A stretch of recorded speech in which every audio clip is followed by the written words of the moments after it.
6 guns aimed at Sam Bennett in the middle of Prescott's main street. Dutch Morgan's voice cut through the silence. "That's far enough, Bennett." Sam's hand hung loose near his Colt. Then he moved. The first shot disarmed the man to his right. The second spun Dutch around before his gun cleared leather. Behind them, unnoticed, the marshal's office doors burst open. "Federal Marshal, drop your weapons." Everything Sam had buried for 20 years was about to explode. But to understand how a quiet shopkeeper became the most wanted man in Arizona territory, we need to go back 3 days. Before we begin, if you're enjoying this story, hit that like button and subscribe for more Western tales. And drop a comment telling me where in the world you're watching from. Now let's start at the beginning. The coffee was strong enough to strip paint. Sam Bennett poured it into Rachel's old cup, the one with the crack she'd mended with egg white and patience 3 years before she died. The coffee was strong enough to strip paint. Sam Bennett poured it into Rachel's old cup, the one with the crack she'd mended with egg white and patience 3 years before she died. His fingers traced the repaired seam, feeling the slight ridge where broken had become whole again. Or as whole as broken things ever got. 4:30 in the morning. The desert night still clung to Red Creek Junction, but the eastern horizon was already bleeding pink and gold. Sam sat on the porch of his small house behind Bennett's Mercantile and Supply, watching the day arrive with the same careful attention he gave everything. Sunrise was different every morning. You had to pay attention or you missed it.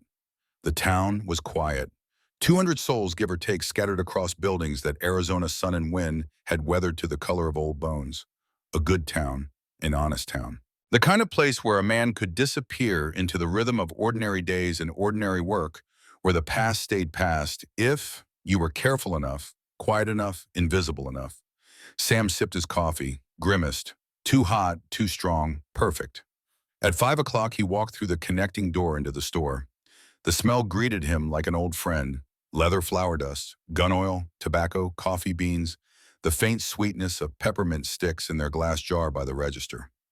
20 years of commerce had soaked these smells into the wood, into the very air.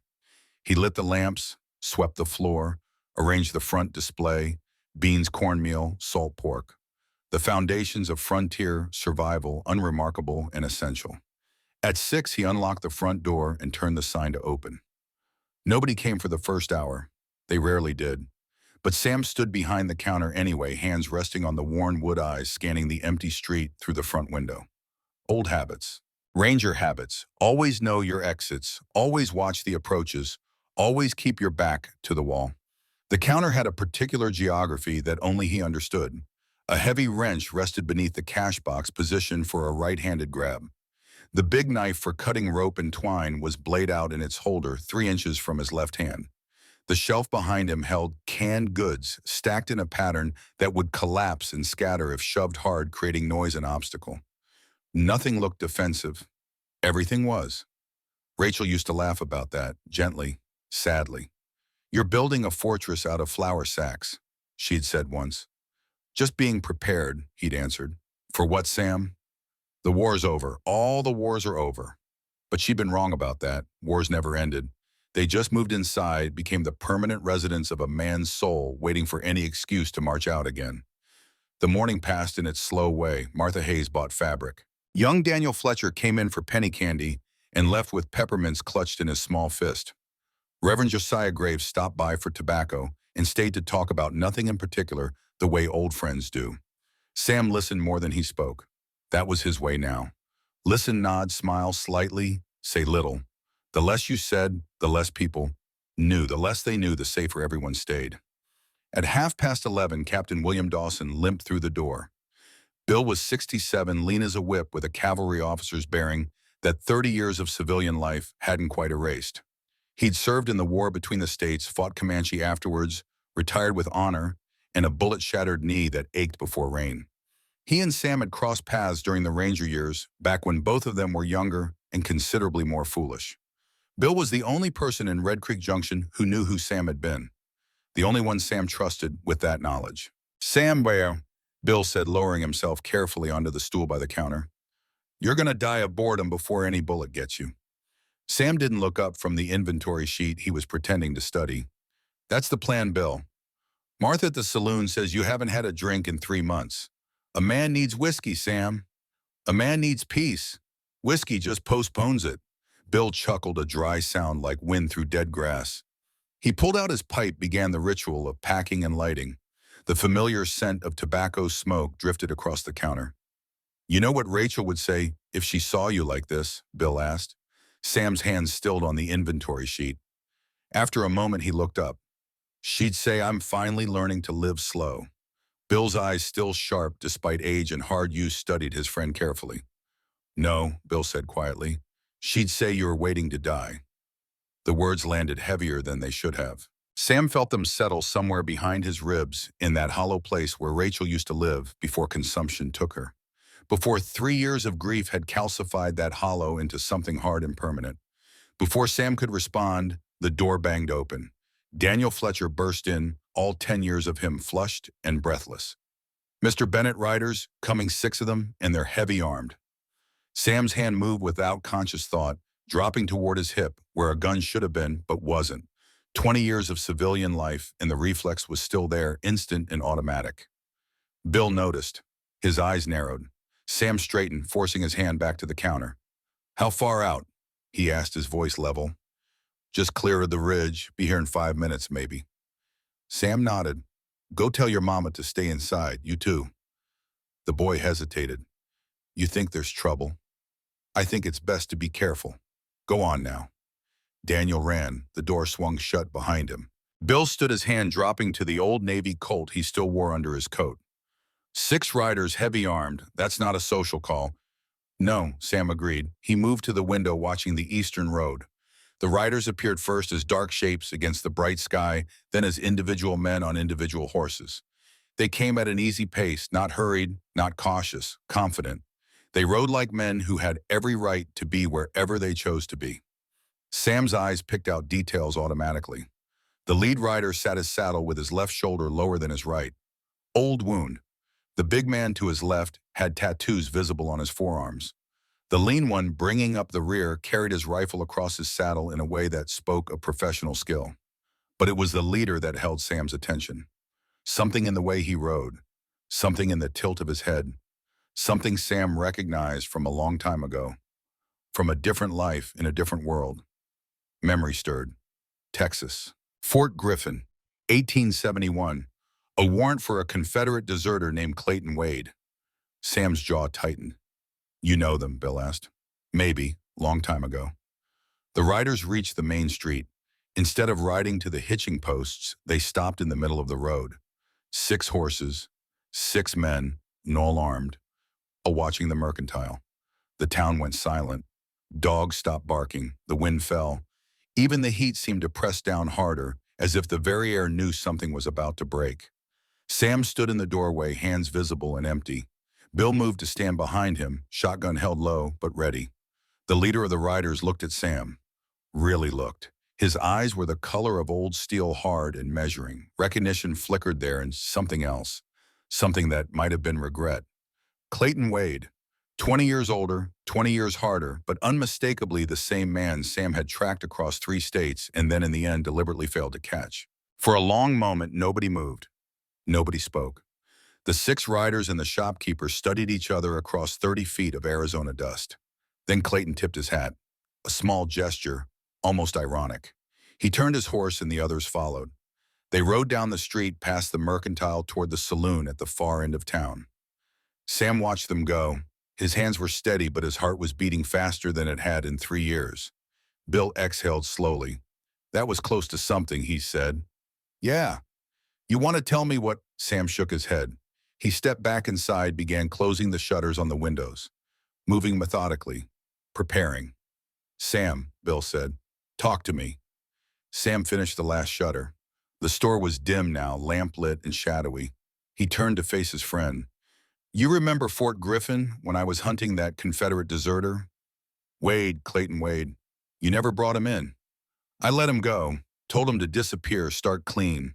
Bill's expression hardened. And now he's back. Now he's back. Why, boy? Sam moved to the back room to a crate he hadn't opened in 3 years. Inside, wrapped in oilcloth, was his old gun belt. The leather was still supple, still serviceable. The Colt Peacemaker gleamed dully in the lamplight. I don't know yet, Sam said quietly. But whatever brought Clayton Wade to Red Creek Junction, it's not going to be good. The sun had set hours ago. Clayton Wade sat by the fire at his camp 2 miles outside town, methodically cleaning his Colt. The familiar motions were soothing. Pull the cylinder, check each chamber, run the cleaning rod through the barrel, wipe down the frame, reload, holster. His hands shook slightly. Not from fear, never from fear. From the piece of shrapnel still lodged near his left shoulder blade, souvenir of a Union artillery barrage at Shiloh in 1862. 29 years ago, and some mornings, he could barely lift his arm. Getting old, he thought. Getting old and getting tired. Dutch Morgan sat across the fire, sharpening his knife with long, deliberate strokes. The serpent tattoo on his neck seemed to writhe in the firelight. Dutch was 36, strong as a bull, and mean enough to make up for his lack of brains. "That shopkeeper," Dutch said without looking up. "He saw you different. You two acquainted." Clayton didn't answer immediately. He finished reassembling the Colt, spun the cylinder, once listened to the smooth mechanical click. "Long time ago," he said finally. "He's got ranger eyes. I seen him before." Clayton's hands stilled. "He's nobody, just a man selling beans." Dutch grinned, showing teeth too white in his weathered face. "Then should be easy." "Nothing about this is easy." Finn McReady emerged from the darkness beyond the firelight, moving silent as smoke. The Irish sniper was the youngest of them at 31, but the most dangerous. Finn could put a bullet through a playing card at 300 yards in a crosswind. Clayton had seen him do it. "Blackwell wants the box by Friday," Finn said in his soft Dublin accent. "That's 3 days. We burn the town, we get it faster." Clayton stood facing both men.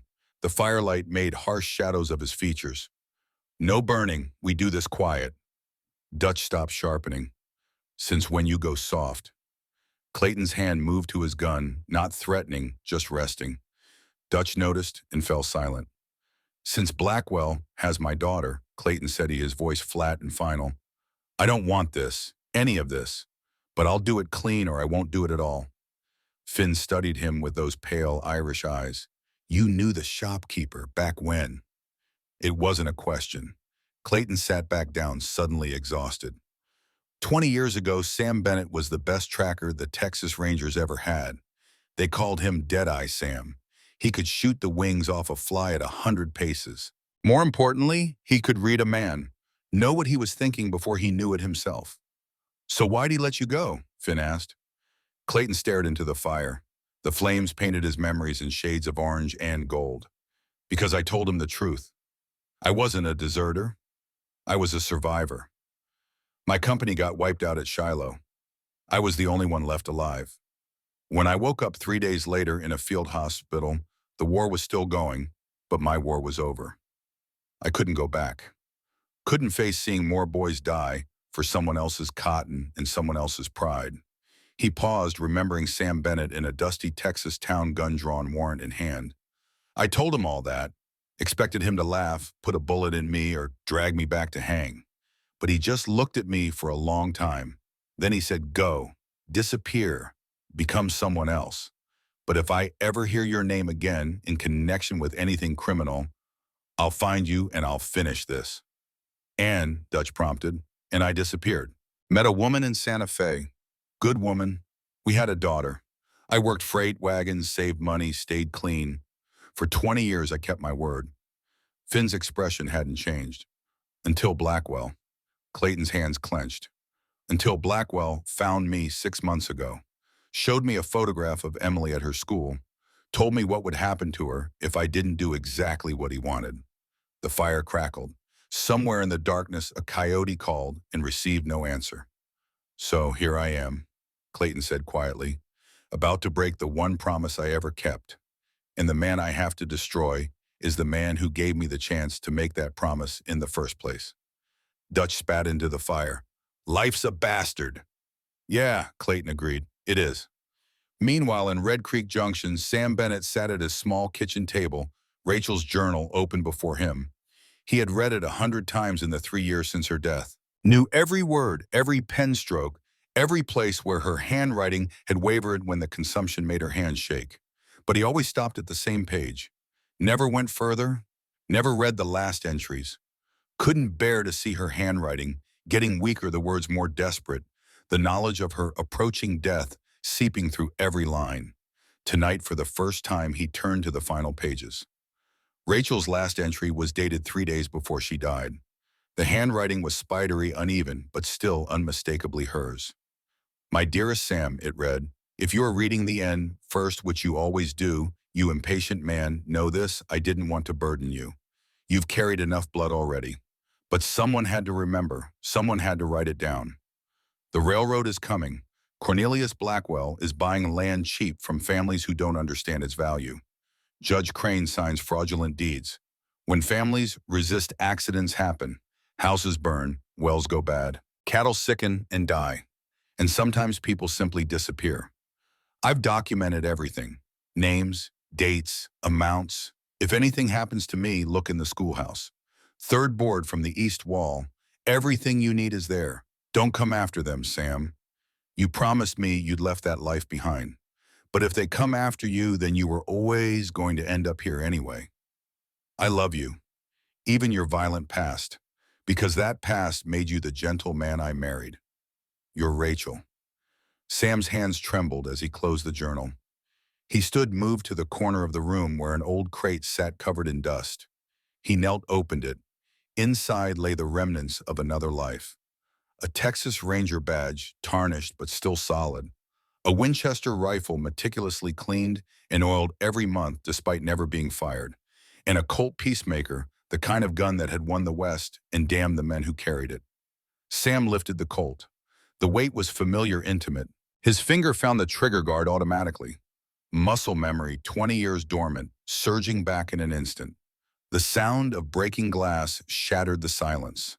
Sam was moving before conscious thought, the Colt coming up his body, positioning itself in the shadows beside the window. Years of training overriding years of peace. A rock lay on the floor, shards of window glass scattered around it. Outside, laughter. Dutch Morgan's voice loud and mocking. "Old man Blackwell wants to talk tomorrow noon at the saloon. Don't make him come find you." Hoof beats, fading into the night. Sam stood motionless in the darkness. The Colt still raised, his heart hammering. Slowly he lowered the gun. Bill Dawson appeared in the doorway, breathing hard, his own gun drawn. "Sam, you all right?" "Yeah." Bill's eyes dropped to the Colt in Sam's hand. His expression changed, became something harder, more worried. "Sam, don't. Don't what? Don't become him again. The man with that gun." Rachel wouldn't want it. Sam looked at the Colt, at his hand holding it, at the way his fingers knew exactly where to rest, how much pressure to apply, where the balance point was. "Rachel's dead," he said quietly, "and the men who killed her just threw a rock through my window." Bill's face went pale. "Killed her, Sam? She died of consumption. Doc Kane treated her for months." Sam turned to face his friend. His eyes were cold now, empty of everything except a terrible certainty. "Did she, or did we just want to believe that?" He walked past Bill into the night, toward the mercantile, toward the gun belt he hadn't worn in 20 years. Noon in the Arizona Territory was not a time for reasonable men to be outdoors. The sun turned the sky white with heat, baked the ground, hard as iron, made the very air shimmer with waves of distortion. Most of Red Creek Junction sheltered in whatever shade they could find, waiting for the worst of the day to pass. Sam Bennett walked down the center of the main street in full sun, and he was not reasonable. He dressed carefully. Clean shirt, dark vest, his Sunday trousers. The gun belt rode low on his hips, positioned just right, the Colt sitting in its holster, like it had never left. No badge. The Texas Rangers were 20 years in his past, but the man who'd worn that badge was walking these streets again, and everyone who saw him knew it. The townsfolk watched from windows and doorways. They'd seen Sam every day for 15 years.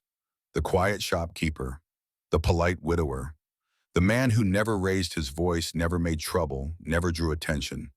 That man was gone. The man walking toward the saloon moved like violence, barely contained, like a storm before it breaks.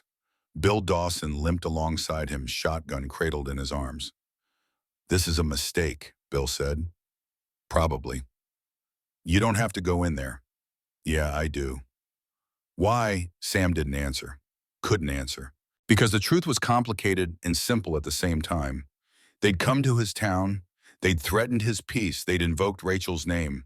And somewhere in the dark places where Sam had buried Deadeye Bennett, that old ghost had woken up hungry. The saloon doors stood open. Sam could see inside. Clayton Wade sat at a table in the center of the room alone.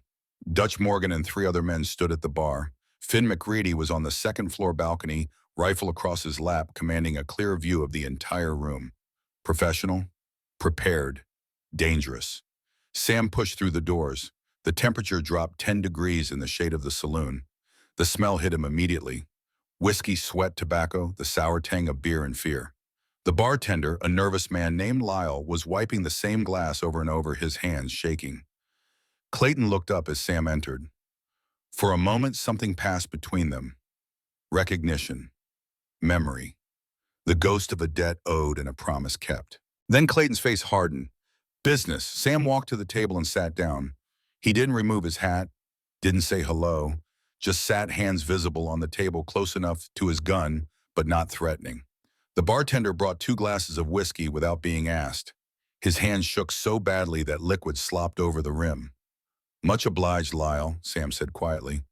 Why don't you take a break? Go visit your sister in Tucson for a few days. Lyle looked at Clayton, then at Sam, then practically ran for the door.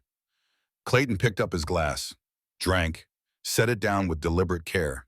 You don't remember me, he said. Sam's eyes were level calm. Fort Griffin, 1871. You had a limp back then. Shrapnel left hip. Clayton's eyebrows rose fractionally. It moved to my shoulder. Shrapnel does that. They both drank. The whiskey was cheap and burned going down. Neither man showed it. You let me go, Clayton said. You weren't the man I was hunting, just the name on the warrant. Blackwell doesn't make that distinction. Sam leaned forward slightly. His voice was quiet, but it carried. What does Blackwell want? What your wife found. Papers, maps, evidence. Rachel died 3 years ago, natural causes. Clayton's expression flickered. Something that might have been pity. Natural for a woman who asked too many questions. Sam's hand moved under the table. Not fast, not obvious. Just shifted 6 inches closer to the Colt. Clayton saw it, didn't react. Careful, Sam said softly. I'm always careful. That's why I'm still alive. Rachel died of consumption. Doc Kane treated her for 8 months. I watched her waste away day by day. There was nothing unnatural about it. Clayton reached into his coat. Dutch at the bar tensed. Sam's hand dropped to his gun, not drawing, just touching. Clayton pulled out a folded telegram, slid it across the table. Read it. Sam picked up the telegram with his left hand, keeping his right near the Colt. His eyes scanned the words, then stopped. Read again. The blood drained from his face. The telegram was from a doctor in Santa Fe, a specialist in poisons. It detailed the symptoms of arsenic poisoning administered in small doses over several months, how it mimicked consumption, how most frontier doctors wouldn't recognize the difference, how 5 other families in the territory had died the same way in the last 3 years, all families who'd refused to sell their land to Cornelius Blackwell's railroad. Sam's hand crushed the telegram. His voice came out raw. This is a lie. Is it? Or did you just want it to be natural, easier to grieve a disease than a murder? Sam stood so fast his chair toppled backward.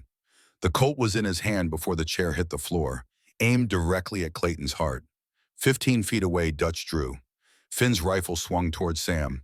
Nobody fired. The saloon was frozen, a tableau of violence 1 second away from erupting. Clayton hadn't moved. His hands remained on the table, nowhere near his gun. He looked up at Sam with those tired steel eyes. Go ahead, Clayton said quietly.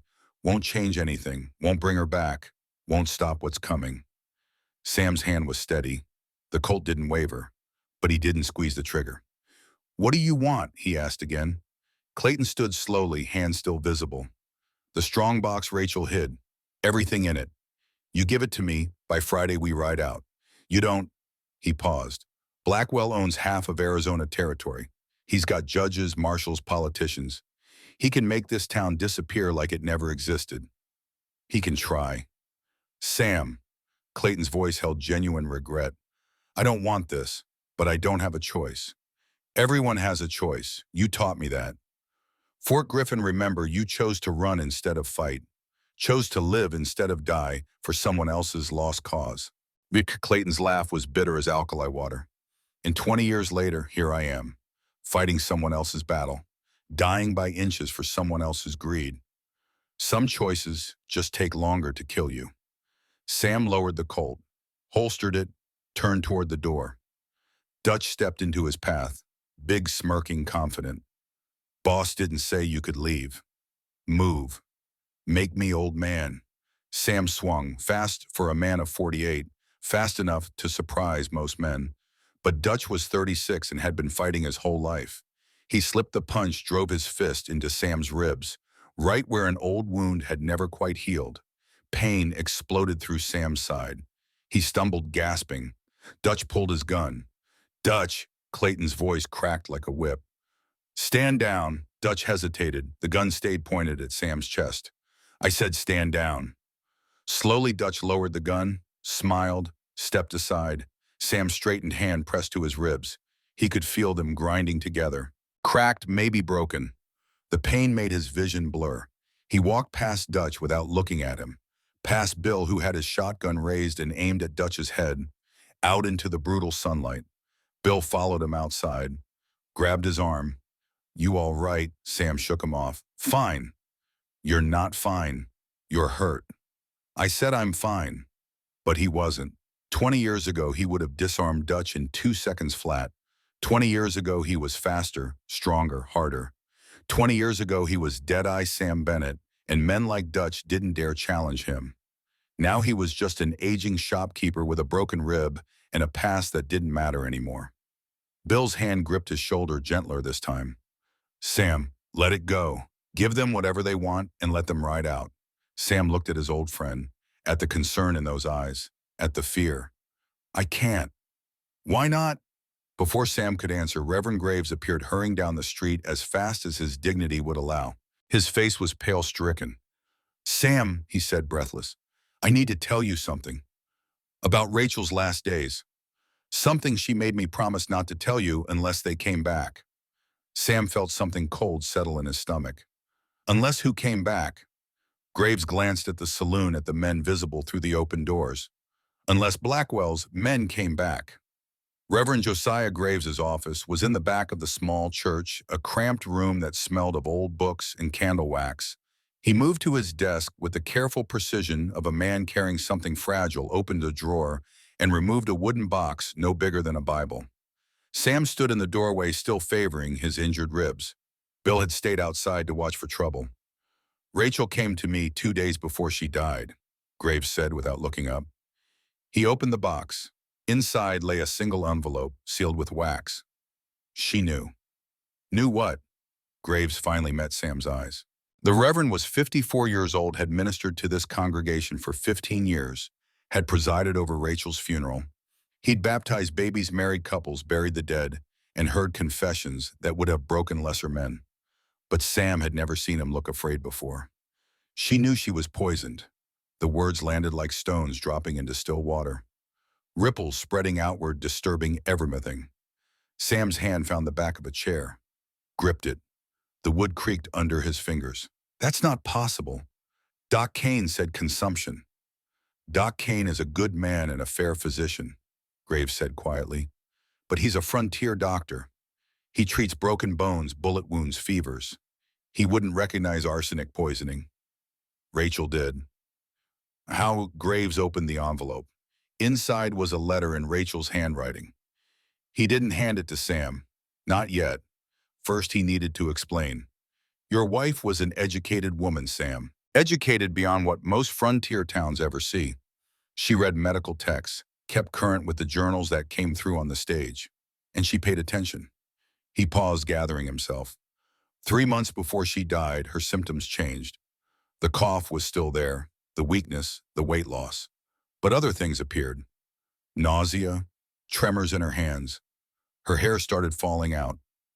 She noticed, and she remembered. Remembered what? 5 families in this territory who refused to sell their land to Blackwell's railroad. 5 families who all died within 6 months. Natural causes, according to Judge Crane's death certificates. No autopsies, quick burials. Sam felt the room tilt. He sat down heavily. She was investigating them. She was documenting them. Rachel wasn't a fighter, Sam. She was a teacher. She believed in the power of truth of evidence, of records that couldn't be denied or buried. Graves held out the letter. She wrote this 2 days before the end. Made me swear on my ordination that I wouldn't give it to you unless Blackwell's men came to Red Creek. She said if they did, it meant she'd been right, and it meant they were still hunting what she'd found. Sam took the letter. His hands were steady, but something inside him was shaking apart. The paper was good quality, the kind Rachel always used for important correspondence. Her handwriting filled both sides in her neat, careful script. Reading it felt like hearing her voice again, like she was sitting beside him speaking these words directly into his ear. "My dearest Sam," it began, "by the time you read this, I'll be gone. Don't grieve for me. I chose this path knowing where it led. I could have stopped investigating, could have stayed quiet, but that would make me complicit in what Blackwell is doing. It would make me a coward. And you didn't marry a coward. His men followed me for weeks. I knew what was coming. The poison in my tea, in my food, in the water I drank. Small amounts. Careful. Meant to look natural. So I hid everything. The maps showing his railroad route. The forged deeds Judge Crane signed. The testimonies from families he destroyed. The names of the men who did his dirty work. All of it wrapped in oilcloth buried under the third board from the east wall in the schoolhouse. Don't avenge me, Sam. That's not what I want. Revenge is just more violence, more blood, more souls damned for someone else's greed. But if they threaten this town, if they come for innocent people, then use what I found. Bring them to justice. Real justice. The kind that happens in courtrooms with judges and juries and the weight of law. Not the kind that happens at the end of a gun. I know who you were. I know what you're capable of. And I love you anyway, perhaps because of it. You were a violent man who chose peace. That's harder than being a peaceful man who's never had to choose. Be that man again, Sam. The one who chose peace. Not because he couldn't fight, but because he'd seen enough fighting to know it never really ends anything. I love you. Always have. Always will. Your Rachel. Sam read the letter 3 times. Each time the words cut deeper. Each time he heard her voice more clearly. Each time the weight of what she was asking pressed down harder. When he finally looked up, tears were running down his face. He didn't bother wiping them away. 3 years, he said, his voice broken. 3 years I mourned her, thought God took her, accepted it as natural, as the way of things. It was easier than the truth, Graves said gently. The truth. Sam laughed, a sound with no humor in it. The truth is I failed her. I was so busy being peaceful, being quiet, being the man she wanted me to be, that I didn't see what was happening right in front of me. You saw what she wanted you to see. She protected you, Sam. I didn't need protecting. The words came out harsh, angry. I needed to protect her. That was my job, to keep her safe. Graves said nothing. Sometimes silence was the only appropriate response to a man's grief. Sam stood, walked to the small window. Outside, Red Creek Junction went about its business, unaware that the ground beneath it was shifting, that old debts were coming, due that peace was a luxury about to be revoked. Where does Doc Kane stand in this, he asked. Nowhere. She never told her. Did not want to put her at risk. And you? I'm a man of God. I'll do what's right, whatever the peace teach. Sam turned back. His eyes were dry now, hard as the desert stone. The strong box, under the schoolhouse. I've never looked for it, never opened it if I found it. That was Rachel's wish. She said only you should see what's inside. Why? Because only you would know what to do with it. Sam moved toward the door, stopped with his hand on the frame. Justice, she said, not revenge. Can you tell the difference anymore? Graves asked. Sam didn't answer. He walked out into the heat, into the glare, into a world that had just become infinitely more complicated and infinitely more dangerous. Bill was waiting outside, rifle across his arms. Well, we're going to the schoolhouse, Sam said. Tonight, after dark. What's there? Everything Rachel died protecting. Everything Blackwell's afraid of. Bill studied his friend's face. Saw something there that made him grip his rifle tighter. Sam, what are you planning? I'm planning to keep a promise. The one I made to her and the one I am about to break. Behind them, Clayton Wade watched from the window of the saloon. He saw Sam's face, saw the set of his shoulders, saw the way he moved now. Not like a shopkeeper, like a hunter. Clayton turned to Dutch. "It's started," he said quietly. "Whatever piece Sam Bennett found here, it's over." Dutch grinned. "Good, I was getting bored." Clayton didn't respond. He was thinking about a daughter in Santa Fe, about a debt 20 years old, about how the worst moments in life were never the ones you expected. They were the ones where you had to choose between two things you couldn't bear to lose. And somehow, no matter which you chose, you lost them both. Midnight in the Arizona desert was a different world. The brutal heat surrendered to cold that seeped into bones and made breath visible. Stars crowded the sky in impossible numbers so bright they cast shadows. The moon hung full and pale, turning Red Creek Junction into a landscape of silver and black. Sam Bennett moved through those shadows like he'd been born to them. 20 years of selling flour and nails hadn't erased the skills that had made him the best tracker in the Texas Rangers. He knew how to step silent, how to use darkness, how to become invisible when he needed to. The schoolhouse sat at the edge of town, a simple wooden structure Rachel had fought for 5 years to get built. She'd taught there for 3 years before the consumption, before what Sam now knew was poison, had weakened her too much to stand before a classroom. He approached from the east, using the building itself to shield him from the saloon where Clayton's men were drinking. Bill Dawson covered him from the church bell tower, rifle ready, old cavalry instincts sharp despite the years. The schoolhouse door was unlocked. It always was, Rachel had insisted. Knowledge should never be locked away, she'd said. Sam slipped inside, waited, let his eyes adjust to the deeper darkness within. The familiar smell wrapped around him. Chalk dust, wood polish, the faint sweetness of the apples children sometimes brought their teacher. Rachel's ghost lived here stronger than anywhere else in Red Creek Junction. He lit a small lantern, kept the flame low. A voice spoke from the corner. "I was wondering when you'd come." Sam's hand dropped to his Colt, had it halfway drawn before he recognized the speaker. Doc Harriet Kane stepped into the lamplight, hands visible and empty. She was 42, lean and competent, with intelligent eyes and hands scarred by years of frontier medicine. She'd been in Red Creek for 7 years, had treated everything from snake bite to bullet wounds with equal skill. "Doc," Sam said, lowering the gun, "you about gave me heart failure." "Wouldn't be the first time tonight." She nodded toward the floor. "Third board from the east wall. I've been guarding it since sunset." Sam looked where she indicated. One board was slightly raised, disturbed. "You knew." "Rachel told me. 2 days before she died, made me promise to protect it if anyone came looking." "Why didn't you tell me?" Harriet's expression was complicated, sad and determined at once. "Because we both loved her, and she loved you enough to want you free. Free from this." She gestured at the floor, at the secrets buried beneath. "Free from becoming that man again. The one with the gun and the badge and the body count." Sam knelt beside the board. His hands found the edge, pried it up. The wood came free with a soft groan. Beneath lay a cavity about 2 feet square, lined with oilcloth to keep moisture out. Inside the cavity rested a metal strongbox military issue, the kind used to transport payroll during the war. It was locked with a heavy padlock. Sam lifted the box. Heavier than it should be. Not just papers, then. Something else. "She gave you the key?" he asked. Harriet pulled a length of ribbon from around her neck. A small key dangled from it. "She said when you came for it I should help you open it, but I should also tell you something first." "Tell me." "She knew what was in here would change you, would make you choose between the man you'd become and the man you used to be, and she was terrified you'd choose wrong." Sam took the key. Their fingers touched briefly. Harriet's hand was cold. "There is no right choice anymore," Sam said quietly.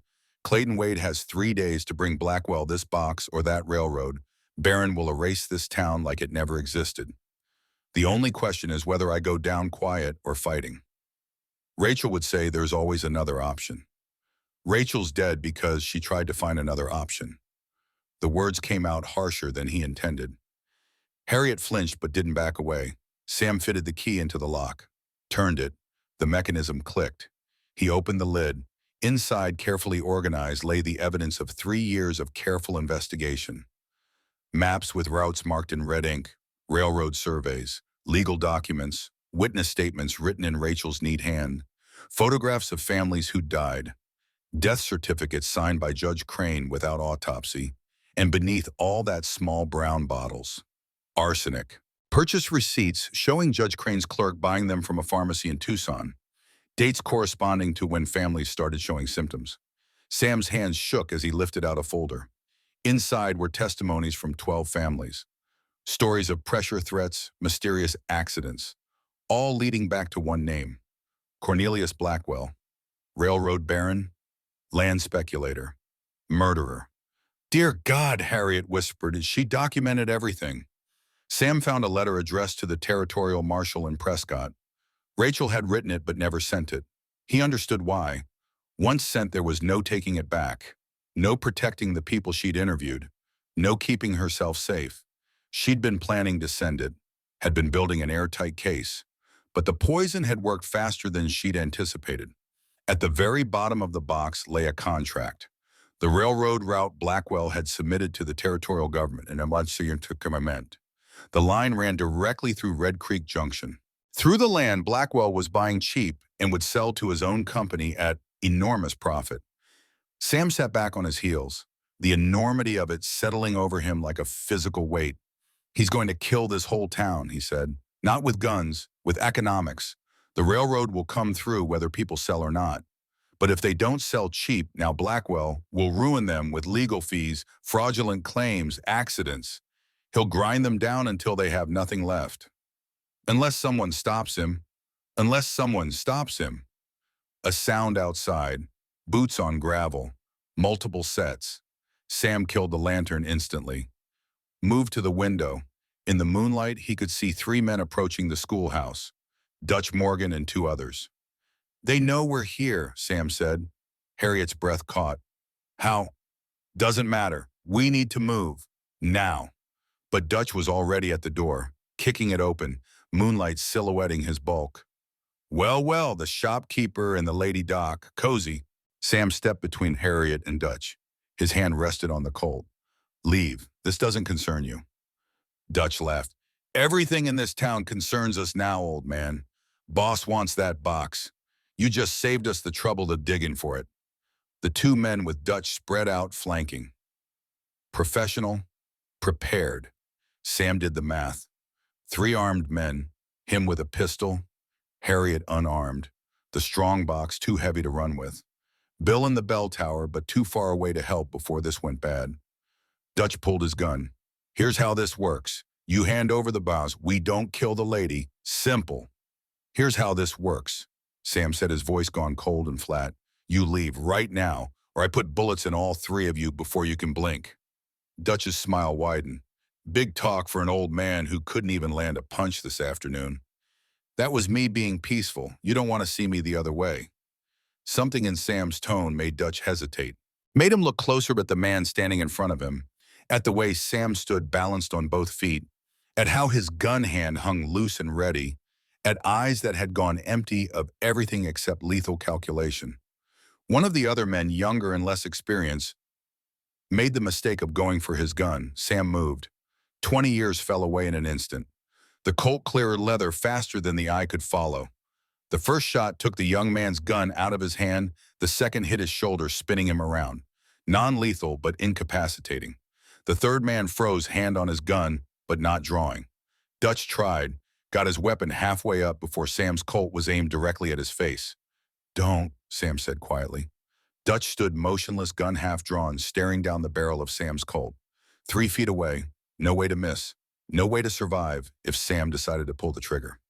You're fast, Dutch said, surprise and respect fighting with anger in his voice. I used to be faster. Clayton was right. You are Deadeye Sam. Was, past tense. Now I'm just a man trying to live quiet. But you boys keep pushing. Dutch slowly lowered his gun, let it drop to the floor. We'll tell Clayton you're not as soft as you look. You do that. Dutch started backing toward the door. His companion helped the wounded man up, and they stumbled out into the moonlight. Sam stood at the window watching them go. His hand was steady, but something inside him was shaking. Not fear, recognition. He'd just done what he swore to Rachel he'd never do again. He'd become Deadeye Sam Bennett. and God help him, it had felt natural. Harriet moved beside him. She pulled bandages from her medical bag, already preparing for what came next. "You're bleeding," she said. Sam looked down. Dutch's man had gotten a knife into him during the fight. Not deep, but bleeding freely. He hadn't even felt it happen. "Sit," Harriet ordered. He sat. Let her work. The pain came now sharp and insistent. She cleaned the wound, stitched it with efficient movements. Her hands were steady, professional. "This changes things," she said quietly. "Yeah. They know what you can do now. They won't underestimate you again." "Good. Maybe they'll leave. Or maybe they'll come in force next time." Sam didn't answer, because she was right and they both knew it. Morning came with the kind of heat that made you question your life choices. By 8 o'clock, the temperature was already climbing toward unbearable. By 9, the whole town knew about the fight at the schoolhouse. Cornelius Blackwell arrived at 10. He came in a private railway car that had been shunted onto the siding of the small depot Red Creek Junction maintained for the stage line and freight wagons. The car was painted a deep burgundy with gold trim, the kind of luxury that announced wealth and power without saying a word. Blackwell himself was 58, dressed in an expensive suit, despite the heat, with silver hair and a face that had spent most of its life smiling at people while calculating their worth. He walked down the steps of his private car like a man descending from Olympus to deal with mortals. 6 armed guards accompanied him, not cowboys, not drifters, professional security men who moved like military. Clayton Wade met him at the depot. They spoke briefly, Clayton's face growing harder with each word Blackwell said. When Blackwell handed him a telegram, Clayton read it and then crumpled the paper in his fist. Sam watched from the window of his mercantile. He'd been awake all night cataloging the contents of Rachel's strongbox, making copies of the most important documents. The originals he'd given to Bill Dawson to hide. The copies he'd given to Reverend Graves with instructions to send them to the territorial marshal if anything happened to him. Now he watched Blackwell and Clayton. Watched how Blackwell spoke, and Clayton listened with the posture of a man being given orders he couldn't refuse. Bill appeared beside him. "That's Blackwell." "Yeah. He doesn't look like much. The dangerous ones never do." At 11, the church bell rang, not for services, for a town meeting. Blackwell had called it. Everyone in Red Creek Junction was expected to attend. Sam strapped on his gun belt and walked to the church. The building was packed. Every family, every business owner, every soul with a stake in Red Creek Junction's future crowded into the pews and aisles. The heat was oppressive. Women fanned themselves. Men sweated through their shirts. Children fidgeted. Blackwell stood at the pulpit like a visiting dignitary. Reverend Graves sat to the side, his face carefully neutral. "Ladies and gentlemen," Blackwell began, his voice smooth as aged whiskey, "I come to you today with an opportunity. The railroad is coming to Arizona. Progress is inevitable. The only question is whether you prosper with it or get left behind." He unfolded a map. The proposed route showed the line running directly through Red Creek Junction. "This town sits on land that will be worth 10 times its current value once the railroad comes through. I'm offering to buy your properties at fair market prices, more than fair. Generous, in fact." Murmurs rippled through the crowd. Blackwell let them build before continuing. "I know there have been unfortunate rumors, questions about other towns, other families. Let me be clear, those situations were tragic, but they were also the result of stubbornness, of people who refused to see opportunity." He paused for effect. "I don't want that to happen here. Red Creek Junction is a good town. Honest people. Hard workers. You deserve to benefit from progress, not be crushed by it." Thomas Fletcher stood up. He was 29, married with 2 children, worked a small farm at the edge of town. "What happens if we don't sell?" he asked. Blackwell's smile never wavered. "Then the railroad will still come through. Eminent domain is a powerful legal tool, but the prices will be set by courts and lawyers, and I guarantee they'll be far less generous than what I'm offering today." "That's extortion," Fletcher said. "That's progress," Blackwell corrected gently. "I didn't make the laws, son. I just understand how to work within them." Sam stood up. The church went quiet. "You killed my wife," he said. His voice was level, but it carried to every corner of the building. Blackwell turned to look at him. If he was surprised, he hit it well. I beg your pardon. 3 years ago, Rachel Bennett, you poisoned her because she was documenting your land fraud. Gasped from the congregation. Blackwell's expression shifted, became harder. That's a serious accusation, Mr. Bennett. I hope you have proof. Sam held up Rachel's strongbox, every eye in the church fixed on it. I have 3 years of documentation, witness statements, death certificates, purchase receipts for arsenic, maps showing your actual route versus the route you filed with the territorial government. Everything needed to put you in prison for the rest of your life. The church erupted, people talking over each other, questions, shouting fear and anger, mixing into chaos. Blackwell raised his hand. The noise subsided. Let me understand this, he said calmly. You're accusing me of murder based on papers your late wife allegedly gathered. Not allegedly. She documented everything, including the 12 families you destroyed to clear your route. And you plan to do what with this evidence? Take it to the territorial marshal. Already done.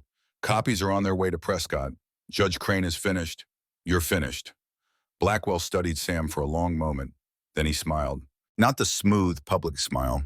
Something colder. You've made a mistake, Mr. Bennett. A fatal one. He turned back to the congregation. I'm withdrawing my offer, effective immediately. You have 48 hours to reconsider. After that, I'll file eminent domain claims on every property in this town. And I promise you the legal battle will bankrupt every family here before you see a single dollar. He walked toward the door, paused beside Sam. Your wife was an idealist, he said quietly. She thought evidence mattered, that truth mattered. But out here, the only thing that matters is power. And I have more of it than you can possibly imagine. He left. His guards followed. The church remained silent for a full minute after he was gone. Then everyone started talking at once. Thomas Fletcher pushed through the crowd to reach Sam. You just declared war on us, he said. Not accusing, just stating fact. I declared war on him. This town doesn't have to be involved. We're already involved. We live here, our families are here, and now Blackwell's going to destroy us all to get to you. Martha Hayes, a widow who ran the boarding house, stepped forward. Maybe we should just sell, take his money and start over somewhere else. There is no somewhere else, Sam said.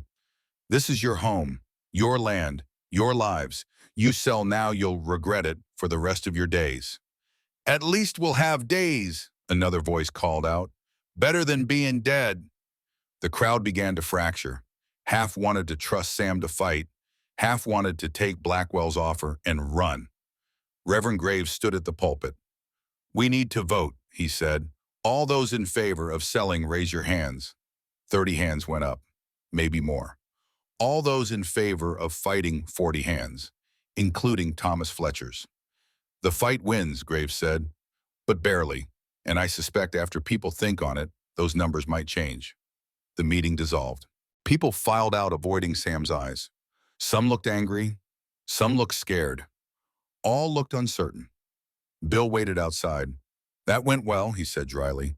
Could have gone worse. How? Before Sam could answer, a rider came thundering down the street, one of Blackwell's guards. He rode directly to the railway car, dismounted, ran inside. 5 minutes later, the car's whistle blew. Steam hissed.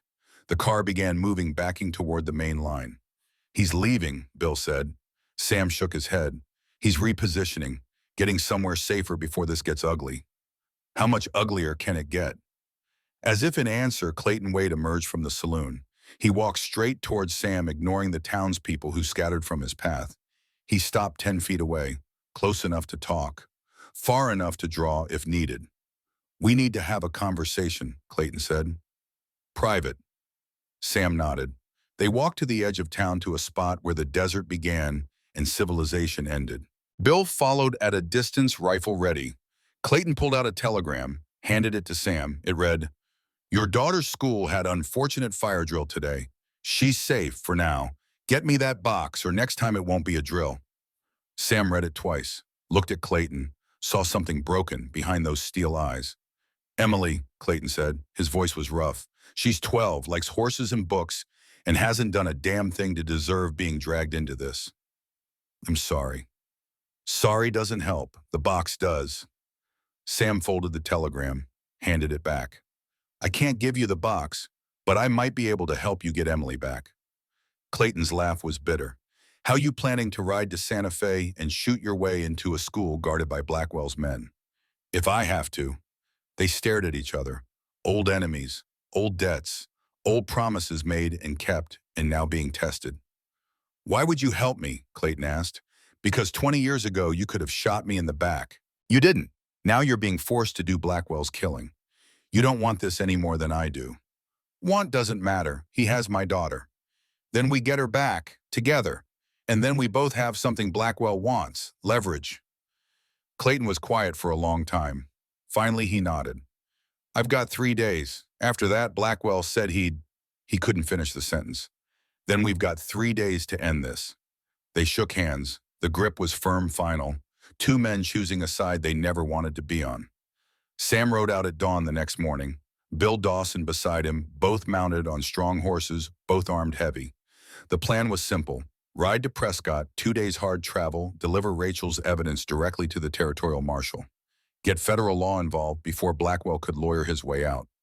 Simple plans rarely survive contact with reality. They were 5 miles out of Red Creek Junction when the shot came. Bill's horse screamed and went down, legs buckling. The animal hit the ground hard, pinning Bill's leg beneath its body. The sound of the rifle shot arrived a second later, flat crack rolling across the desert. Sam was moving before conscious thought. Off his horse rifle in hand, scanning for the shooter.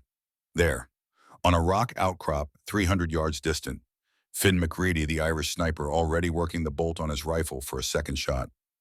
Sam fired.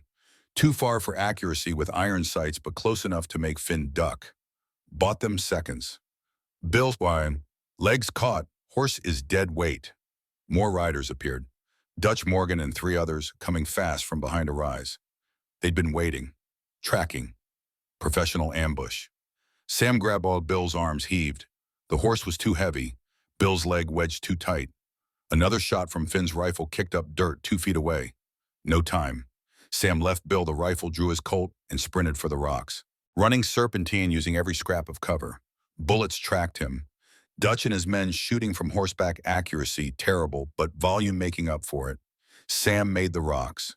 Turned, fired 3 carefully aimed shots. Dutch's horse went down. One of the other riders clutched his arm, wounded. They scattered, seeking cover. But Finn was still up on his outcrop, still aiming. And now he had a clear shot at Bill, who couldn't move, couldn't run, was trapped under a dead horse in open ground. Sam watched Finn's rifle swing it toward Bill. Watched the sniper settle in, breathing steady, about to make a shot that would kill Sam's oldest friend.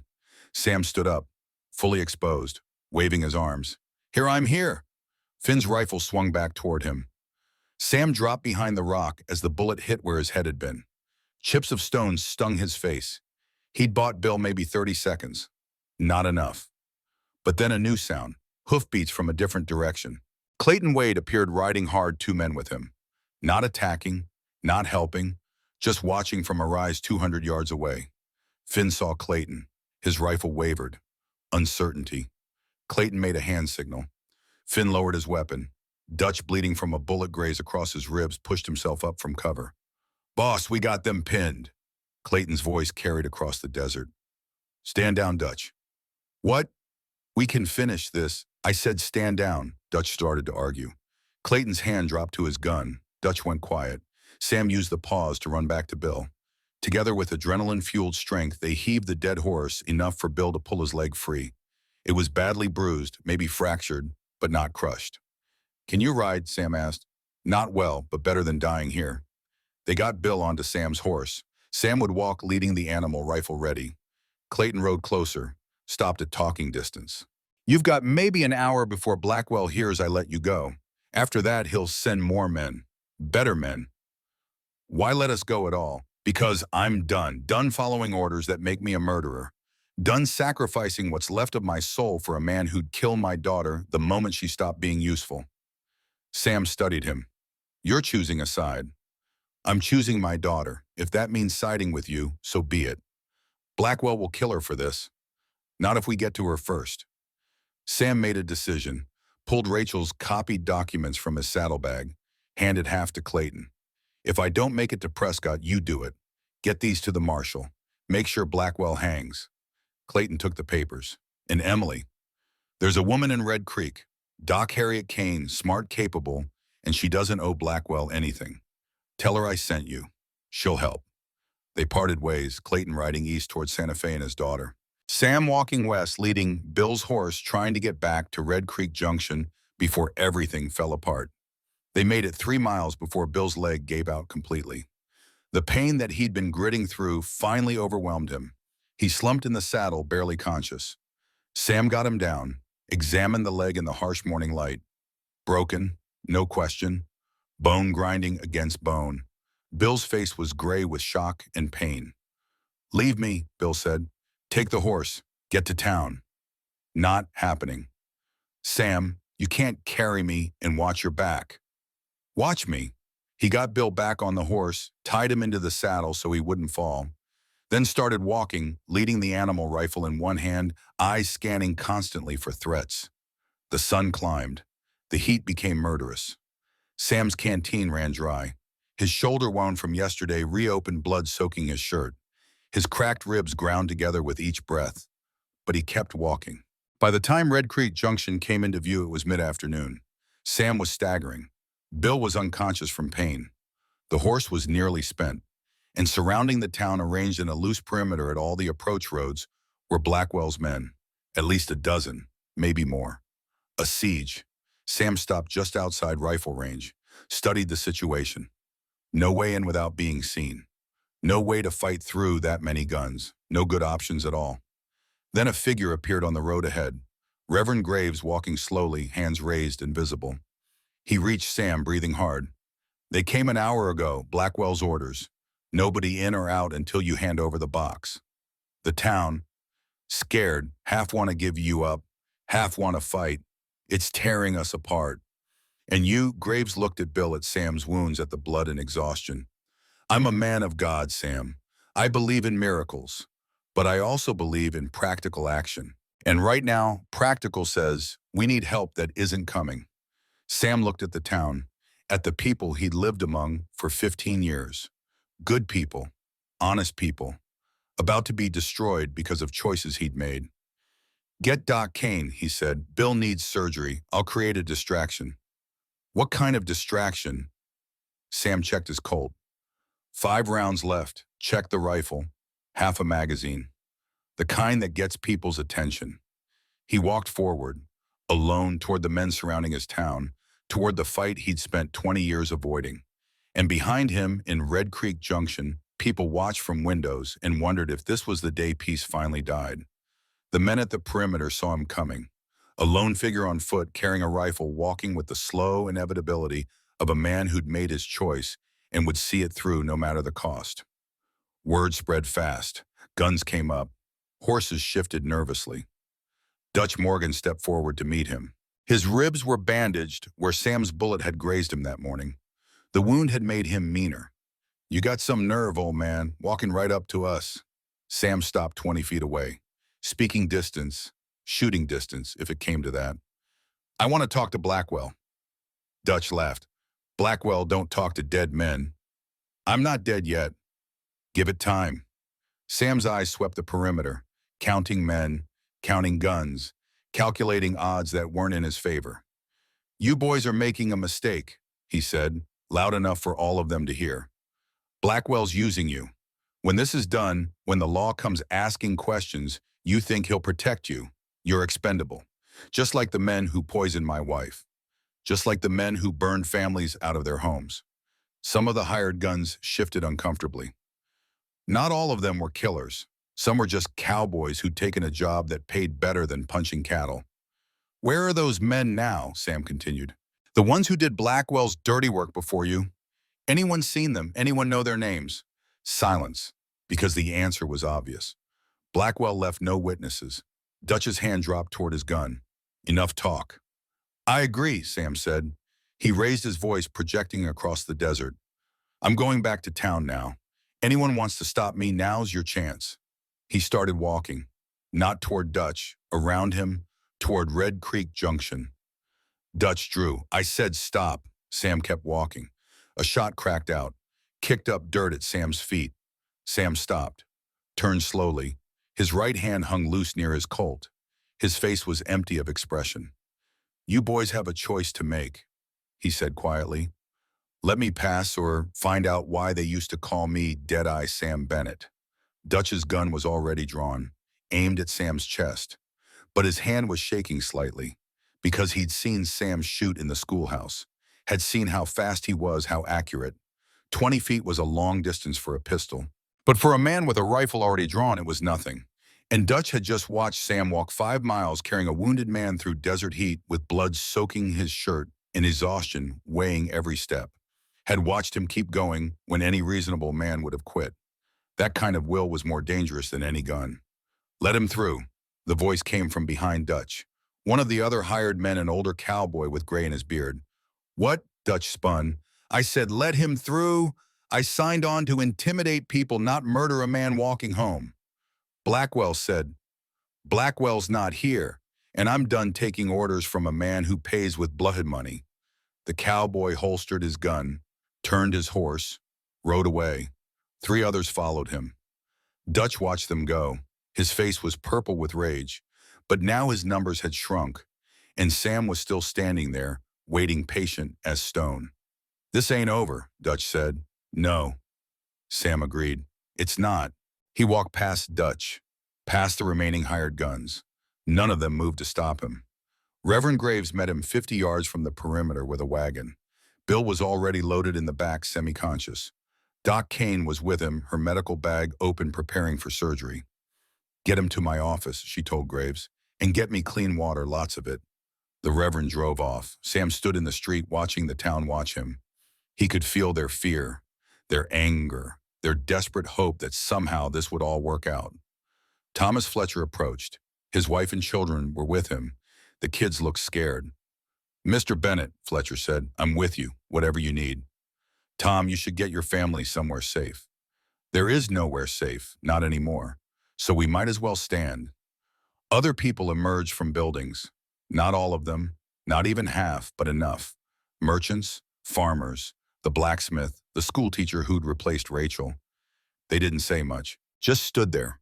A silent declaration that this was their town and they wouldn't be run out. Sam felt something loosen in his chest. He'd been alone for so long, carrying everything himself, that he'd forgotten what it felt like to have people at his back.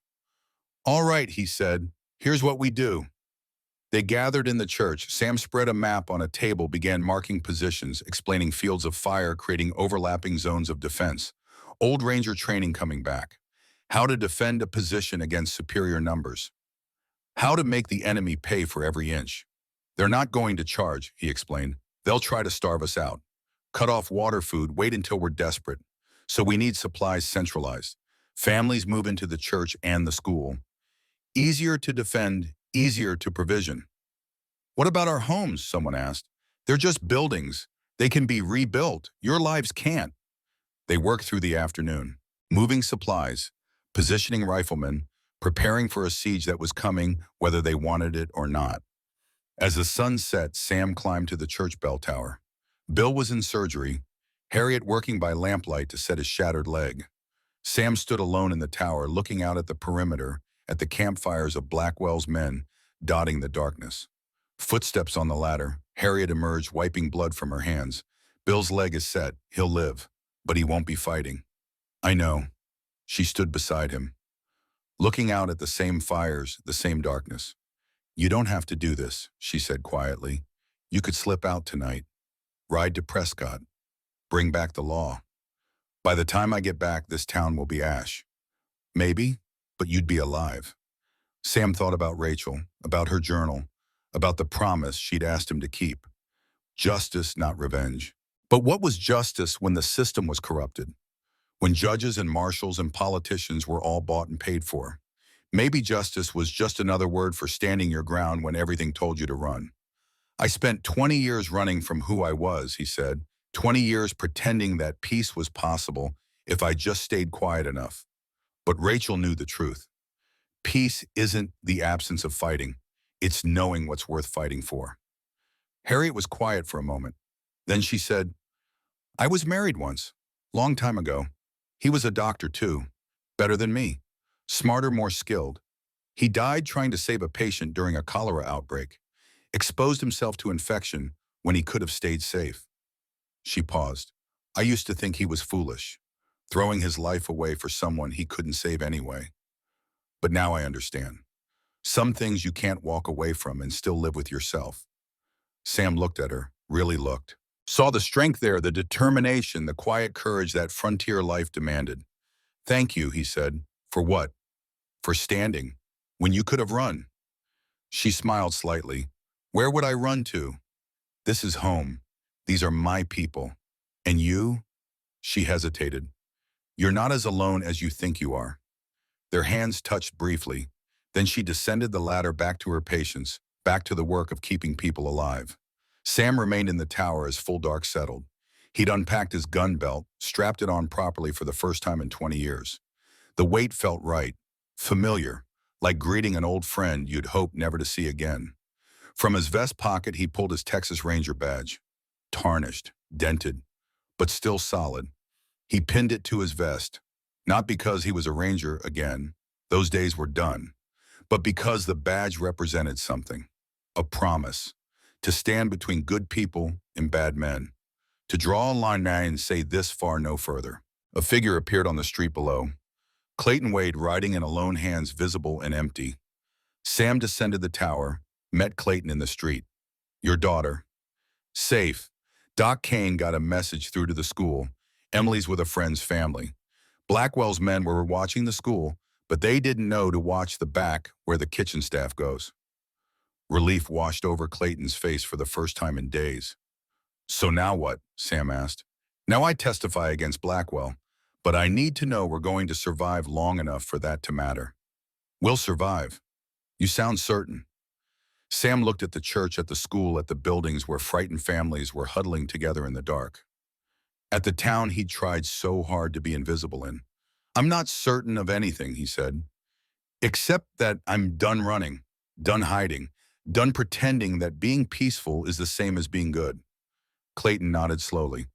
You know this might not end well. Most things don't.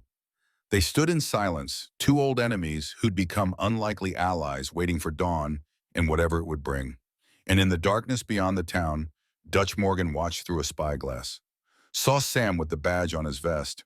Saw Clayton Wade talking like a friend instead of an enemy. Dutch turned to Finn McReady. Send a telegram to Blackwell. Tell him we need more men. Tell him Bennett's organizing a defense.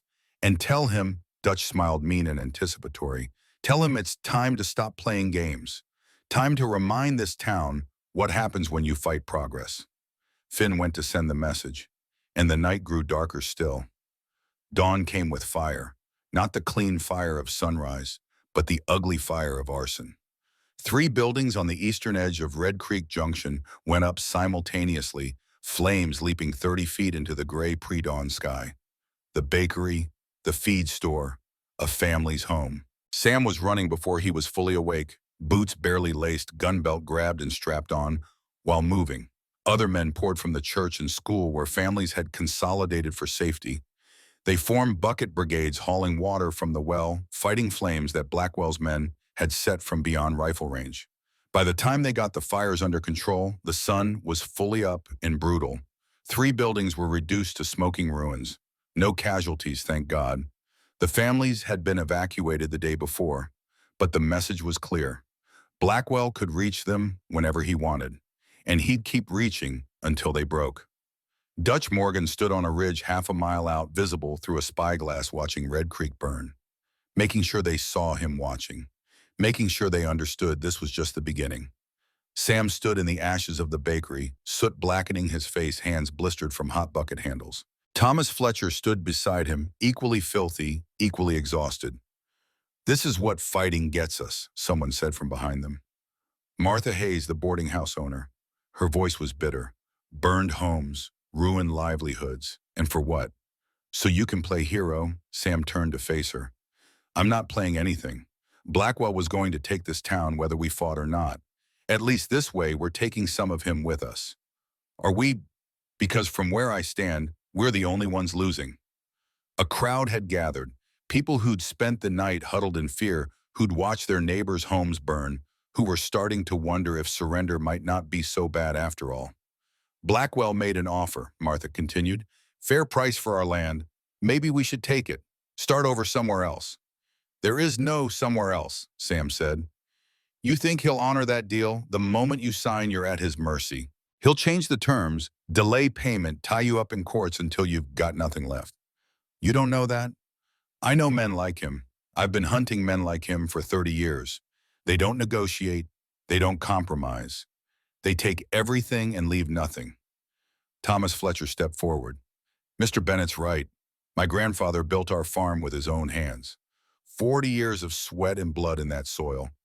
I'm not handing it over to a railroad baron who'll tear it up and forget it ever existed. Noble words, Martha said. But will they keep your children alive when Blackwell's men come in the night? Sam had no answer for that, because she was right. Noble words didn't stop bullets, didn't prevent fires, didn't protect the innocent from men who dealt in violence and fear. The crowd began to fracture again, some nodding at Martha's words, others standing firm with Thomas. The town tearing itself apart from within, which was exactly what Blackwell wanted. Doc Harriet Kane emerged from the church, Bill Dawson limping beside her on crutches. Bill's leg was splinted and wrapped his face gray with pain, but he was upright and mobile. Enough arguing, Bill said, his cavalry officer's voice cutting through the noise. Here's reality. We're surrounded, outnumbered, outgunned, classic siege situation. I've been through 3 of them, 2 as defender, 1 as attacker. Defenders always lose unless they get reinforcements or the attackers give up. Not helpful, Bill, Sam muttered. I'm not done. Defenders lose when they fight on the enemy's terms. We change the terms, we change the outcome. How? Thomas asked. Bill looked at Sam. How far to Prescott? 2 days hard ride. And Blackwell knows that, which is why he's got the roads covered. But what about the old Apache trail through the canyon? Sam frowned. That trail's been abandoned for 20 years. Half of it's washed out. But passable, maybe, if you don't mind risking your neck on loose rock and switchbacks barely wide enough for a horse. Can Blackwell's men follow? Not unless they know it exists, and even then not in force. Too narrow. Bill smiled grimly. Then that's your route. You and Clayton, fast horses, light gear. Get to Prescott before Blackwell realizes you've gone. Bring back federal marshals. That leaves the town without defenders. The town has me, and I may be one-legged right now, but I can still shoot. So can every man here. We hold for 3 days. That's all we need. Sam looked at the faces around him. Scared faces, determined faces. People who'd chosen to stand despite every rational reason to run. 3 days, he said. Can you hold that long? Bill's expression was serious. I held Shiloh Church for 2 days with 20 men against 200. This'll be easier. It was a lie, and they both knew it. But sometimes lies were all you had. Sam and Clayton left at midnight, leading their horses through the back alleys of Red Creek Junction until they reached the canyon trail. The moon was a sliver, barely enough light to see by. Perfect for sneaking past sentries. Finn McReady watched them go from his perch on the ridge. His rifle was within reach, but he didn't take the shot. Just watched through his spyglass as 2 riders disappeared into the darkness. Then he went to find Dutch. They're running, Finn reported. Bennett and Clayton, heading for the canyon trail. Dutch's eyes gleamed. Perfect. Get the boys mounted. We'll run them down before they reach Prescott. But Finn shook his head. That trail's suicide in daylight, impossible at night. They know it. We don't. We follow, we die. Then what? We go around, push hard for Prescott, get there first, set up an ambush at the marshal's office. Dutch considered. Blackwell won't like us leaving the siege. Blackwell wants Bennett dead more than he wants this town burned. We bring him Bennett's body, he'll forgive anything. They rode out an hour later. 6 men, including Dutch and Finn, the fastest riders, the best shots. Heading east on the main road while Sam and Clayton struggled west through treacherous terrain. The canyon trail was every bit as bad as Sam remembered. Narrow switchbacks carved into rock face. Sections where erosion had eaten away half the path. Places where one misstep would send horse and rider tumbling 300 feet to the rocks below. They moved at walking pace, leading the horses when the trail got too dangerous to ride. The night was cold at this altitude. Their breath steamed, the stars wheeled overhead, indifferent to human struggle. Clayton spoke quietly as they navigated a particularly treacherous section. You know this might not work. Even if we reach Prescott, even if the marshal believes us, Blackwell's got lawyers and judges in his pocket. Could take months to bring him to trial. I know. And Red Creek might not last months. I know that too. They reached a wider section, mounted up, pushed the horses faster. Time was bleeding away. Every hour they spent on this trail was an hour Blackwell's men tightened the noose around Red Creek Junction. Dawn found them halfway to Prescott, exhausted and saddle sore. They stopped at a spring to water the horses to chew on jerky and hardtack that tasted like leather. Clayton pulled out a photograph. A young girl with dark hair and her father's steel gray eyes. Emily, safe now hidden with friends, but still a target if Blackwell got desperate enough. She's all I got left, Clayton said quietly. Her mother died when she was 6. Fever. I raised her alone, tried to give her better than what I had. You did good. Did I? I'm a man who's killed for money, who's threatened innocent people because I was too scared to say no. What kind of father does that make me? Sam thought about Rachel, about the years they'd had together, about the promises he'd made and broken and made again. The kind who's trying to do better. That's all any of us can do. They rode on. The terrain flattened as they descended from the mountains toward Prescott. By mid-afternoon, they could see the town in the distance, and they could see the dust cloud from riders approaching fast from the south. Dutch had beaten them here. Sam and Clayton reined up behind a rock formation, studying the situation. 6 riders were entering Prescott, heading straight for the marshal's office, setting up exactly the ambush Finn had predicted. They'll watch the office, Sam said. Wait for us to walk in, shoot us in the street and claim self-defense. So what do we do? Sam was quiet, thinking. Then he pulled Rachel's documents from his saddlebag. I go in the front, loud, make them focus on me. You slip in the back, get the papers to the marshal while they're distracted. That's suicide. Only if they're faster than me, and I don't think they are. Clayton studied his face. You're really willing to die for this town, for people you barely know. I'm willing to die for the idea that good people shouldn't have to live in fear of bad men. If that includes this town, then yeah, I'll die for it. They split up. Clayton circled wide, approaching Prescott from the north. Sam rode straight in down the main street in full view of anyone watching. Dutch saw him first, whispered to Finn. The trap was set.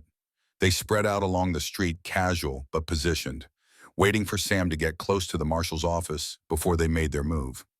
Sam rode past the saloon, past the general store. His hand rested loose on the reins, but his eyes tracked every shadow, every window, every place a gunman might hide. He dismounted 50 feet from the marshal's office, tied his horse, started walking.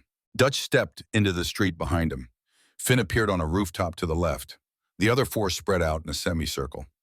That's far enough, Bennett, Dutch called. Sam stopped, turned. His hand hung near his Colt. You boys are making a mistake. No mistake, just finishing what we started. The only thing you're finishing is your own rope. Federal marshals are already looking into Blackwell. You pull those guns, you're not just murderers, you're cop killers. Dutch's laugh was ugly. We'll take our chances. Behind them, unnoticed, Clayton Wade slipped through the back entrance of the marshal's office. Found Marshal James Hendricks, a weathered man of 60, with a badge he'd worn honestly for 30 years. Dropped Rachel's documents on his desk. Read these, Clayton said, then get every deputy you have got. Hendricks looked at the papers. His expression changed. He grabbed his gun belt, started shouting for his deputies.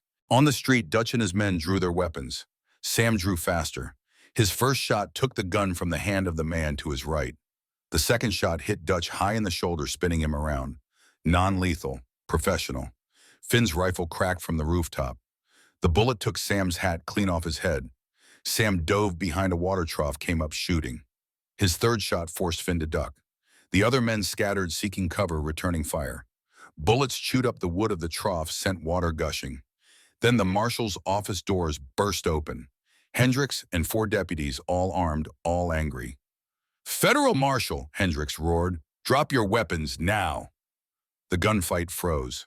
Dutch looked at the deputies, at Sam, at the blood running down his arm. The math was suddenly very different. One by one, Blackwell's men laid down their guns. Hendricks walked to Sam, who was standing now, Colt still drawn. "You Sam Bennett?" "Yes, sir." "The documents your friend brought me, they're genuine. Every word. Rachel Bennett spent 3 years gathering that evidence. Blackwell had her killed for it." Hendricks' face hardened. "Then Cornelius Blackwell is under arrest. And these men are accessories to murder." He turned to his deputies. "Lock them up, all of them, and send a telegram to the territorial governor. Tell him we're coming for a railroad baron." Blackwell got the news by telegram that evening.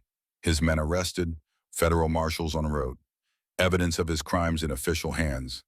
The carefully constructed empire he'd built through decades of corruption and violence was crumbling. He didn't panic. Men like Blackwell didn't panic, they adapted. Within an hour, his private railway car was detached from the siding at Red Creek Junction and attached to the westbound express. Destination California. From there, Mexico. From there, anywhere the law couldn't reach. He took Emily Wade with him.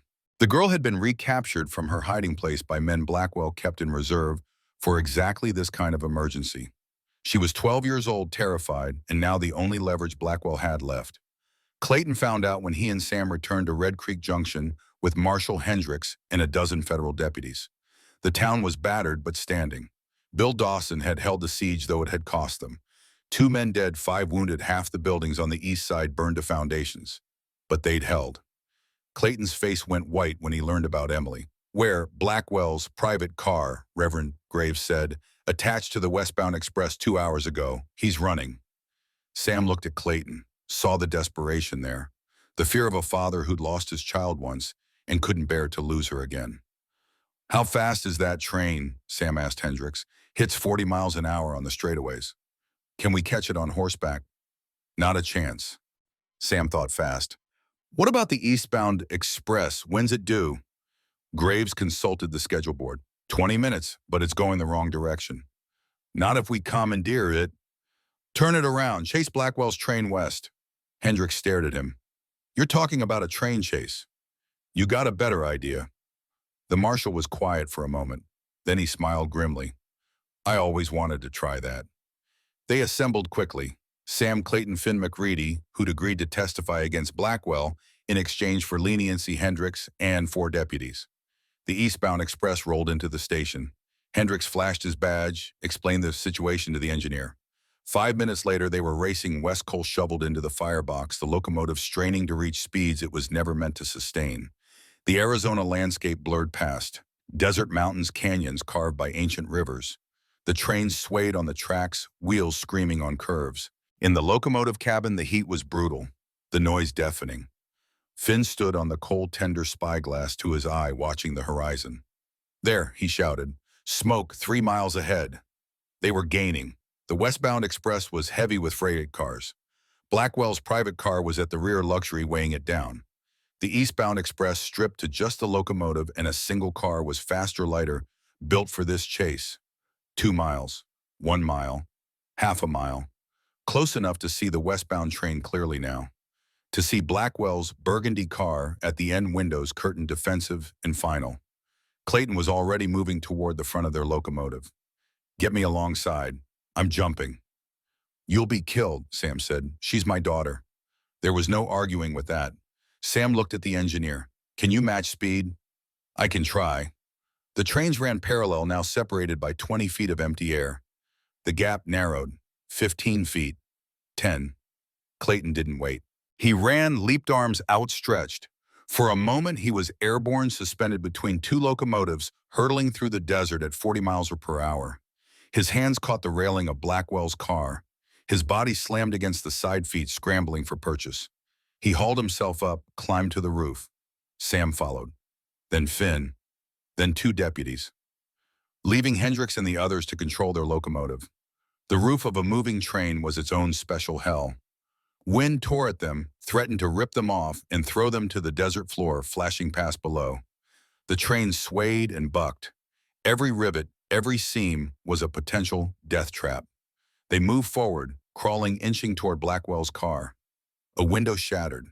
Gunfire. Blackwell's remaining bodyguards shooting from inside the car. Finn returned fire with his rifle. Precise shots that forced the guards to duck, bought them seconds to advance. They reached the rear car. Clayton kicked in the door. Inside was luxury, velvet curtains, polished wood crystal decanters, and at the far end, Cornelius Blackwell holding a pistol to Emily Wade's head. The girl was crying, terrified, but alive. "Far enough," Blackwell said calmly. "One more step and I paint these expensive walls with her brains." Clayton froze. His gun was drawn but useless. Any shot risked hitting Emily. Sam stepped forward, hands visible and empty. "It's over, Blackwell. Federal marshals have your records. Your men are arrested. Your empire is finished." "Perhaps, but I'm not. Let me off this train. Let me reach the border and the girl lives." "You'll kill her anyway. You don't leave witnesses." Blackwell smiled, not the smooth public smile, something colder. "True, but this way she dies later. Gives her father a few more hours of hope. Isn't that worth something?" The train hit a curve. Everyone swayed. In that moment of instability, Emily twisted, sank her teeth into Blackwell's gun hand. He screamed, jerked back. The gun went off. The bullet hit crystal, sent glass exploding. Clayton fired, not at Blackwell, at the coupling connecting the private car to the rest of the train. The heavy bullet struck the coupling pin. Once. Twice. The third shot sheared it completely. The private car separated, began to slow as the rest of the train pulled ahead. Sam lunged forward, grabbed Emily, threw her to Clayton. Father and daughter crashed together, holding each other as the decoupling car rocked and slowed. Blackwell raised his gun, aimed at Sam's head. Sam could have drawn, could have fired, could have ended it right there. But he saw the other door opening, saw Finn McReady with his rifle already aimed, saw the federal deputies climbing onto the car from the other direction. Blackwell was surrounded, finished, beaten. Sam holstered his weapon. "It's done," he said quietly. "You're done." Blackwell's hand trembled. For a moment, Sam thought he might shoot anyway. Might go out in violence because he'd never known any other way. Then Marshal Hendricks was there, gun drawn, voice carrying the weight of federal law. "Cornelius Blackwell, you're under arrest for murder, fraud, corruption, and about 40 other charges I'll think of on the way to court. Drop the weapon." Blackwell looked around, at the guns pointed at him, at the law he'd always managed to buy or intimidate now standing firm and incorruptible, at the empire he'd built crumbling to dust. He dropped the gun. The trial took place in Prescott 3 months later. By then, Blackwell's network had unraveled completely. Judges, politicians, land speculators, all the men who'd enabled his crimes scrambling to make deals and save themselves. Judge Hosea Crane never made it to trial. They found him in his study the night before he was to testify, a bullet through his brain, and a note that simply read, "I'm sorry." Sam attended the trial every day, sat in the back of the courtroom watching justice grind forward with agonizing slowness. Lawyers argued procedure, witnesses were questioned and cross-examined, evidence was presented and challenged. It wasn't the clean, simple justice Rachel had hoped for. It was messy, complicated, imperfect. But it was real. Clayton Wade testified, told the court everything. His crimes, Blackwell's crimes, the network of coercion and murder that had enabled it all. The prosecutor offered him a deal. 5 years in prison in exchange for his testimony. Clayton took it. 5 years was better than hanging, and Emily would wait for him. He'd already made arrangements with a good family in Prescott to take care of her while he served his time. The trial lasted 4 weeks. The jury deliberated for 6 hours, guilty on all charges. Blackwell showed no emotion when the verdict was read. Just stood there, shoulders straight, face empty. The judge sentenced him to 15 years in the territorial prison. Not life, not hanging, just 15 years. It felt inadequate, insufficient. A man who'd caused so much death and suffering, who'd destroyed families and corrupted institutions, getting less time than some men got for stealing horses. But it was something. And in the imperfect world Sam had lived in for 48 years, something was often all you got. After the sentencing, Marshal Hendricks found Sam on the courthouse steps. "You did good work, Bennett, the kind of work we need more of. I could use a man like you. Federal deputy pays decent, comes with a badge and the authority to hunt men like Blackwell across territorial lines." Sam looked at the badge Hendricks held out. Shiny, official, a return to the life he'd left 20 years ago.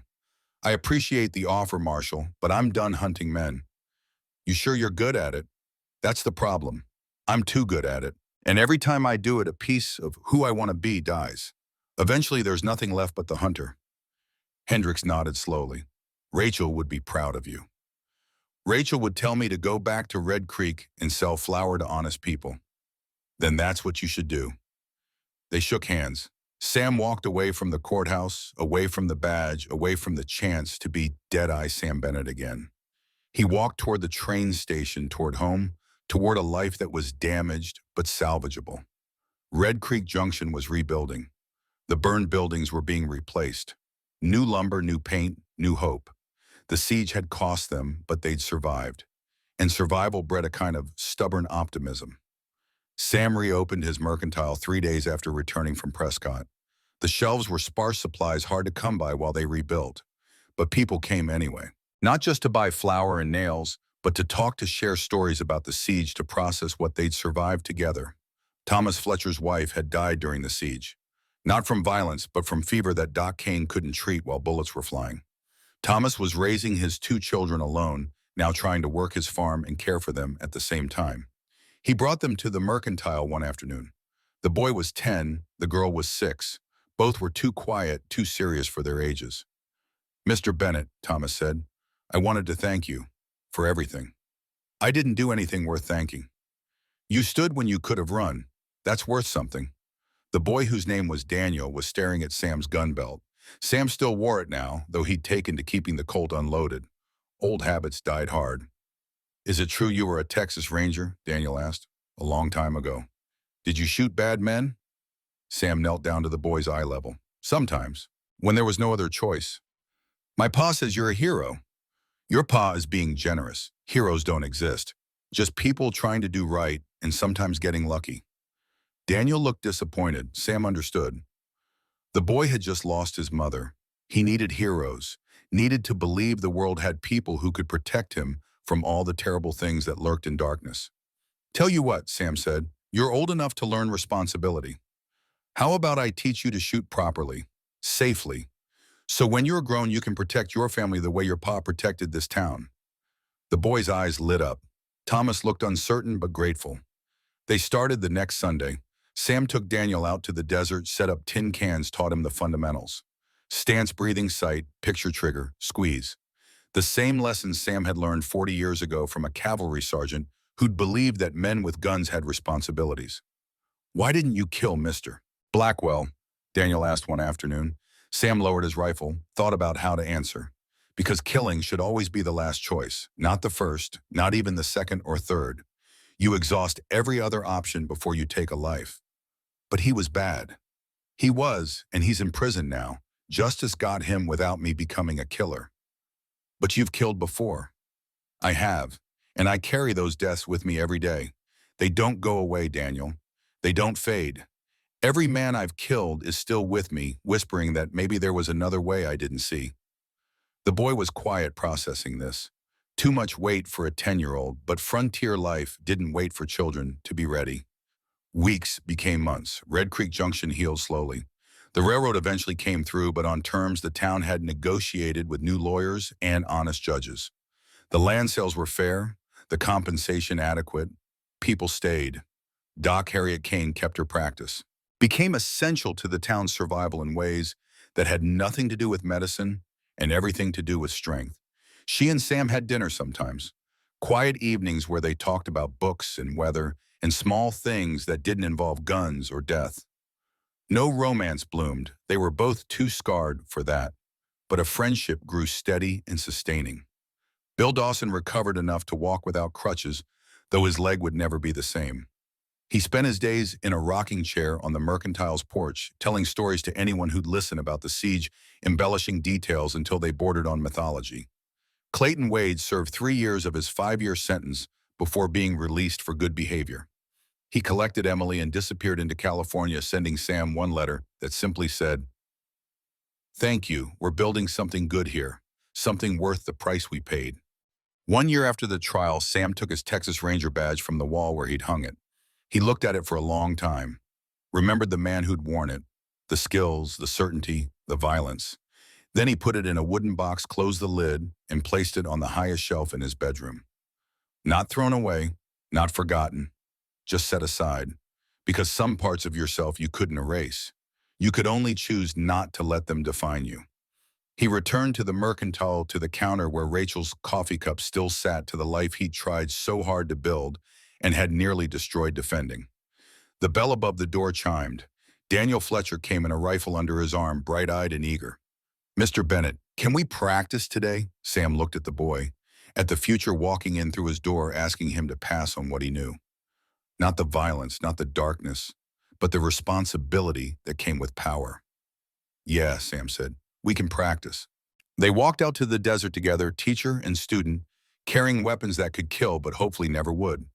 Sam set up the can, stepped back, watched Daniel take his stance.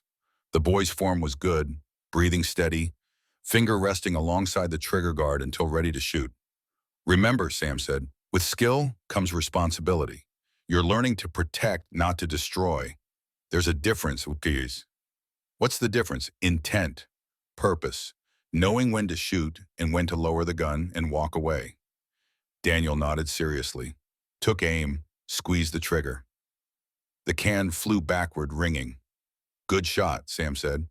They practiced until the sun started its descent toward the western horizon, painting the sky in shades of orange and gold.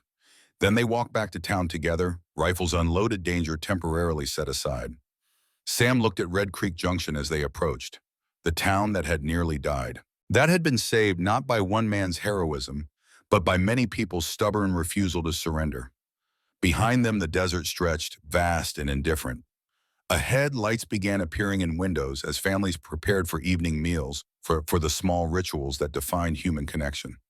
Sam thought about Rachel, about her journal and her evidence, and her belief that truth mattered, that justice was worth fighting for, even when the fight seemed hopeless. He thought about the men he'd killed and the men he'd spared, about the choices that defined a life and the prices those choices demanded. Some men are born for peace, he thought, born gentle and stay gentle. Others earn peace through blood and fire, through learning the hard way that violence is easy and restraint is hard. He'd earned his peace twice. Once when he'd left the Rangers and married Rachel. Again when he'd defended Red Creek Junction and then chosen to return to quiet anonymity rather than embrace the life of a hunter. Both times the cost had been steep. Both times he'd paid it willingly. "Mr. Bennett," Daniel's voice pulled him from his thoughts. "Are you all right?" Sam looked down at the boy, at the next generation already learning to carry weapons, but hopefully also learning when to set them down. "I'm fine, son. Just thinking." About what? About redemption, Sam thought. About second chances and third chances, and whether a man could ever truly leave his past behind or if he just learned to carry it better. About home, he said instead, and how sometimes the hardest thing to do is just stay put and live quiet. They reached the mercantile. Daniel ran off to his father's farm. Sam climbed the steps to his porch, sat in the chair Bill usually occupied, and watched the sun finish its descent. The desert cooled. Stars emerged. Red Creek Junction settled into evening, peaceful and ordinary, the way towns should be. And Sam Bennett, former Texas Ranger, former gunfighter, former hunter of men, sat in the darkness and let the peace he'd earned wash over him. He'd stood between good people and bad men. He'd drawn a line and held it. And now, finally, he could rest. Not forever. There was no forever in this world. But for now, for this moment, for this quiet evening, in a town that had survived against impossible odds. For now, that was enough.